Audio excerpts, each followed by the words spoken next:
One thing I want to show in this little video is how we do away with these three measuring devices using a simple kitchen scale. We're not going to use a measuring cup for our buttermilk with one less item we have to wash. We're not going to use a measuring cup for our flour, another item we don't have to wash. Finally, 1/4 cup for shortening. And this to me is the biggest deal because packing shortening, then getting it out of this cup has always been a hassle to me. And you'll find that measuring the shortening on a scale is so much simpler and easier. So let's get started. Well, today we're going to continue with why I use a kitchen scale for measuring. And we're going to do this with biscuits today using the white lily. We're going to use a recipe right off the side of the bag here. Basically calls for 2 cups of flour, 1/4 cup of shortening, and 6 ounces of buttermilk. So I've got my flour, I've got my shortening, got my buttermilk, and I have my mini food processor here sitting on top of a scale. And I'll turn it on, and the unit is set on grams. We've got 0, and I've zeroed it out. So let's put in 2 cups of flour, and I'm going to use 130 grams as a cup of flour. We know that you consult different references, you'll come up anywhere from 120 to 140 grams for a cup of flour. But I've tried this at 120 grams. It's too sticky. The biscuits fall apart real easy.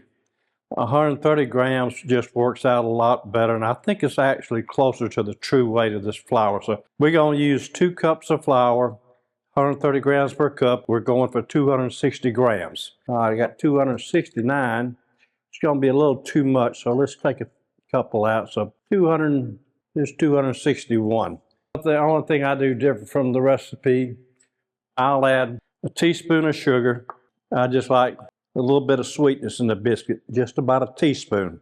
We'll set the top on the food processor. We're going to mix this up just to aerate the flour. Set the top aside. Shortening 6 3/4 ounces per cup, 192 to 200 grams per cup. We're going to go for a 1/4 cup, which should give us 48 grams, 46, put just a little bit more in. There's 49 grams, close enough. Now, while we have our shortening out, we're going to do one more thing. We're going to take just a little bit of shortening here, and we're going to grease down our griddle here. And this is a large 8-inch griddle. I had a 10.5 griddle, but I gave that to my granddaughter so she would have it as she starts her family. But we're going to grease it down really good. We're going to wipe most of it off, but we just want to grease it good. And the reason I do this, it gives me a nice crunchy bottom. And our skillet is now greased. Take our shortening here, and we're going to blend our shortening, cut our shortening into our flour. Doesn't take much. Let's take a look at it. You can see it's blended in. Our shortening's cut in really nice. Let's remove our blade. We're going to make a well in the center here. We're going to go back to our scale, zero it out. I'm going to change the unit of measurement to ounces because we want 6 ounces of buttermilk.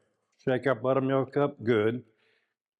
We're going to pour 6 ounces of buttermilk right in the middle here, 6.03, so that's close enough. We're going to work our buttermilk into our flour and shortening mixture, get it absorbed. We're just going to fold it over, fold it in till we get a nice, good, shaggy dough. Going down the bottom, scraping up the loose flour on the bottom. And I think that's about it right there. There's a little, and get ready to turn our biscuits out. You see we have a really wet dough here. Let's get the rest of it out of here. All the bits and pieces. We're going to dust our hands and the dough here with a little good bit of flour. Bring it into a ball. We'll start patting it out. We're going to fold it over. Do one more time here. Flip it over. I'm going to clean my board here just 1 second. Fresh flour. And this is the last fold right here. Take here, we get ready to start cutting out our biscuits. flour cutter. This is a 2.5-inch cutter. First one goes right in the middle, second, third, and there's a fourth one. Now we'll gather our dough up, try to pinch it together. Then we're going to keep going like this, turn it 90 degrees, 4, 5. This is biscuit number 6. Take the last one here, last bit of dough. And you see we've got our biscuits on our pan ready to go. They're going into a 450-degree oven for about 12 to 13 minutes. All right, we'll get a good look at the biscuits here. And you can see the inside's nice, white, and creamy. Got a real good rise out of them. And you can take a look at the bottom of it. Nice, crunchy, but still tender. And this is the biscuits made with shortening.